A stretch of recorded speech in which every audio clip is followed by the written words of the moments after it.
Irian Barat adalah pulau yang memiliki keindahan dan sumber daya alam yang melimpah. Di balik itu ada sejarah pertempuran militer terbesar di Indonesia.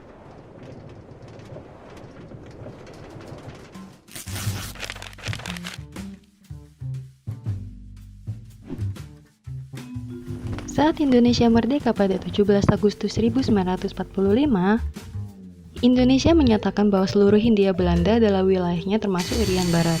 Namun pihak Belanda masih menganggap wilayah tersebut adalah miliknya. Masalah tersebut lalu dibahas di Konferensi Meja Bundar pada 1949. Sayangnya tidak berhasil mencapai keputusan dan akan dibicarakan kembali dalam jangka 1 tahun.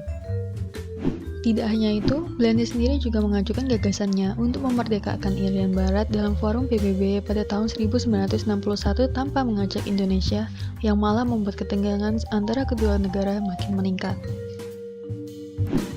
Selain itu, pada 5 April 1961, Belanda melantik Dewan Papua, membuat lagu kebangsaan, hingga pengusulan pengibaran bendera pada 1 November 1961. Tindakan Belanda mendirikan negara boneka merupakan sikap yang menantang Indonesia untuk bertindak cepat. Akhirnya pada 19 Desember 1961, Presiden Soekarno pada rapat raksasa di Yogyakarta mengeluarkan komando yang disebut Tri Komando Rakyat, yaitu gagalkan pembentukan negara Papua buatan Belanda kolonial, kibarkan sang merah putih di Irian Barat tanah air Indonesia, dan bersiaplah untuk mobilisasi umum mempertahankan kemerdekaan dan kesatuan tanah air dan bangsa. Maka dengan itu dimulailah konfrontasi total terhadap Belanda. Setelah itu pada Januari 1962, dibentuklah Komando Mandala yang berkedudukan di Makassar dengan Panglima Mayor Jenderal Soeharto. Pada 5 Januari dilakukan penyusupan dengan membawa 3 kapal ARI, yaitu KRI Macan Tutul, KRI Macan Kumbang, dan KRI Harimau. Namun sekitar pukul 9:15 malam terlihat pesawat pada ketinggian 3.000 kaki melintasi kapal. Lalu muncul kapal perusak melepaskan tembakan ke arah KRI Macan Tutul.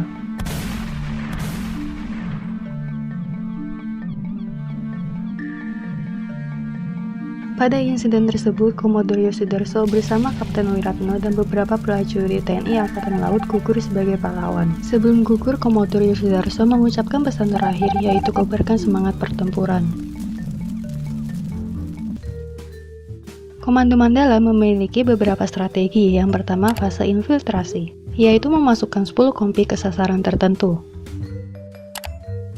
Kedua, fase eksploitasi, yaitu melakukan serangan terbuka dan menduduki pos pertahanan musuh. Ketiga, fase konsolidasi, yaitu menduduki semua kekuasaan Indonesia di seluruh Irian Barat. Untuk fase konfrontasi, pemerintah mengadakan operasi militer. Operasi tersebut diantaranya Operasi Serigala, Operasi Naga, Operasi Benteng Ketaton, Operasi Jaya Wijaya, dan Operasi Wisnu Murti pada 1 Mei 1963 yang menjadi operasi terakhir dalam Komando Mandala. Konfrontasi Indonesia mengenai Irian Barat mendapat perhatian PBB, yaitu dengan mengutus Ellsworth Bunker untuk menikahi perselisihan Indonesia dan Belanda. Bunker lalu mengajukan rencana Bunker untuk menyelesaikan perselisihan, namun Belanda menolak. Amerika kemudian mendesak Belanda untuk kembali berunding dengan Indonesia agar Uni Soviet tidak terlibat. Perundingan pun terjadi antara Menteri Luar Negeri Subandrio dan Dr. Van Rooyen dengan mediator Ellsworth Bunker dari Amerika. Perundingan ini menghasilkan perjanjian New York. Dalam perjanjian tersebut, Indonesia ditetapkan wajib melakukan penentuan pendapat rakyat pada tahun 1969. Setelah melakukan tahapan dari 24 Maret hingga 4 Agustus, akhirnya Dewan Musyawarah Pepera dengan suara bulat menyatakan bahwa Irian Barat merupakan bagian dari Indonesia. Lalu hasil tersebut dilaporkan pada Sidang Umum PBB ke-24. Sejak tanggal 1 Mei 1973, nama Irian Barat diubah menjadi Irian Jaya. Lalu diubah lagi menjadi Papua di era reformasi hingga saat ini.